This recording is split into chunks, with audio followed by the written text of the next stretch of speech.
महाराष्ट्रामध्ये प्रत्येक घरामध्ये वैष्णवी, करुणा धनंजय मुंडे, पूजा चव्हाण अशी खूप महिला आहे, पण शासन प्रशासन महिला आयोग याच्यावरती काय काम करत नाही। जे वैष्णवीचा नवरा आहे त्याला कमीत कमी त्याला तो फाशीची सजा झालीच पाहिजे, ज्यांनी करता पुढे कोणी दुसरी वैष्णवी होऊ नये। वाल्मिक कराडने कलेक्टर ऑफिसमध्ये कलेक्टरचे समोर, माझे नवऱ्याचे समोर, माझ्यासोबत एक मंत्रीची बायको सोबत मारहाण केली होती, तरी पण त्याचे CCTV फुटेजची मागणी मी महिला आयोगाला केली।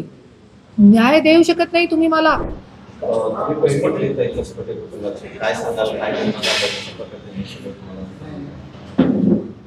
ईश्वर चरणी मी प्रार्थना करते, वंदन करते की वैष्णवीची आत्माला शांती लाभो। आणि जसं की मला असं वाटते, सगळा मुद्दा मी बघितलेला आहे, मला असं वाटते की आजची इतकी युवा मुलगी आत्महत्या करू शकत नाही। आणि जसे त्यांची वैष्णवीची जे पोस्टमार्टम रिपोर्ट आली आहे, त्यांच्या शरीरवरती पूर्ण असे मारहाणीचे निशाण होते, तो मला असं वाटते की हे आत्महत्या नसून हे मर्डर केलेलं आहे। मारून तिला मारून टाकलेला आहे, नंतर तिला फाशीवरती चढवण्याचा प्रयत्न केलेला आहे।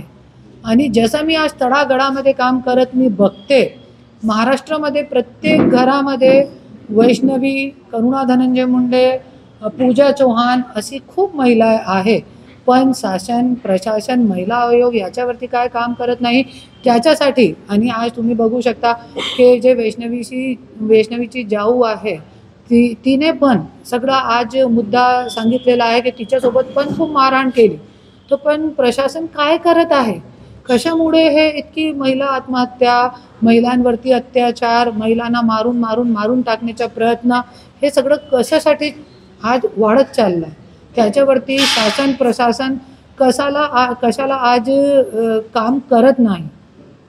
मला इतकंही बोलायचं आहे की जे वैष्णवीचा नवरा आहे त्याला कमीत कमी त्याला तो फाशीची सजा झालीच पाहिजे, ज्यांनी करता पुढे कोणी दुसरी वैष्णवी होऊ नये। महिला अत्याचाराच्या घटना दिवसेंदिवस वाढत चाललेल्या आहेत, असं असताना देखील आता महिला आयोगाच्या अध्यक्ष आहेत, त्यांच्या समर्थनात पुण्यामध्ये 100हून अधिक महिलांनी तिकडे आंदोलन केलं। त्यांचं काम चांगलं आहे असं त्या महिलांचं म्हणणं होतं। महिला आयोगाचं काम खरंच समाधानकारक आहे का, किंवा ह्या सगळ्या घटना बघतात आता त्यांनी नैतिकता म्हणून पायउतार व्हायला पाहिजे का, राजीनामा द्यायला पाहिजे, काय वाटतं? सगळा खुलासा झालेला आहे, जसे की वैष्णवीची जाऊने पण कंप्लेंट टाकलेली आहे मीडियावरती की महिला आयोगाला निवेदन दिला होता, पण तिने आजपर्यंत काय काम केलं नाही। आणि माझ्याकडे पण इतकी कंप्लेंट आहे की जे महिला आयोगाने काम केलं नाही आहे, ज्या कंप्लेंटवरती महिला आयोगाने काम केलेलं नाही, त्या महिला आणि अशी लहान लहान मुलगी 25 वर्षाच्या आजची, 30 वर्षाच्या आजची माझ्याकडे आलेली आहे की ताई आमच्यावरती इतका अन्याय झाला, महिला आयोगाला कंप्लेंट दिली, पण आजपर्यंत काय झालेला नाही। त्यांच्या फक्त दाखवण्याचं आहे की माझ्याकडे 35,971 जे केसेस आले होते, पण त्याच्यावरती तुम्ही काम किती केला, काहीही काम झालेलं नाही आहे। त्याच्यामध्ये मी पण एक आहे, 6 कंप्लेंट दिल्यानंतर काहीही केला नाही। वाल्मिक कराडने कलेक्टर ऑफिसमध्ये कलेक्टरचे समोर, माझे नवऱ्याचे समोर, माझ्यासोबत एक मंत्रीची बायको सोबत मारहाण केली होती, तरी पण त्याचे CCTV फुटेजची मागणी मी महिला आयोगाला केली।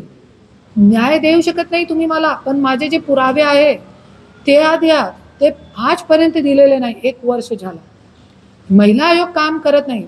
महिला आयोगची जे अध्यक्ष आहे त्यांच्यासाठी ते फक्त एक पद आहे, पण पूर्ण महाराष्ट्राची जी महिला आहे त्यांच्यासाठी ते एक कोर्ट आहे, महिलांच्यासाठी ते कोर्ट असतो आणि एक न्यायाची खूप मोठी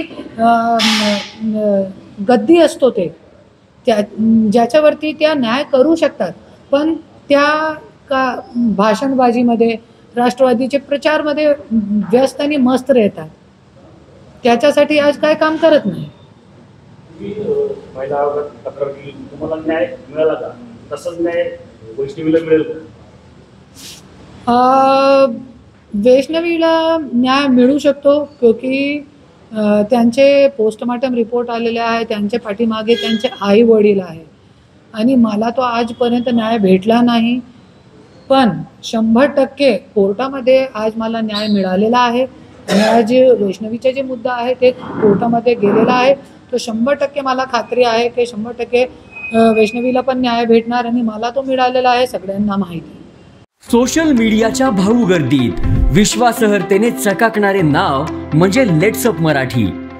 सगळ्यांना, सगळ्या नागरिकांना ती स्पीच, ती लेट्सअप वरील मुलाखती म्हणजे विचारांचा खजिना. त्यानंतरच्या निवडणुकीमध्ये मला सोडून गेले. बातम्या केवळ वस्तुस्थिती सांगणाऱ्या, न प्रोपगंडा, फक्त जनतेचा अजेंडा.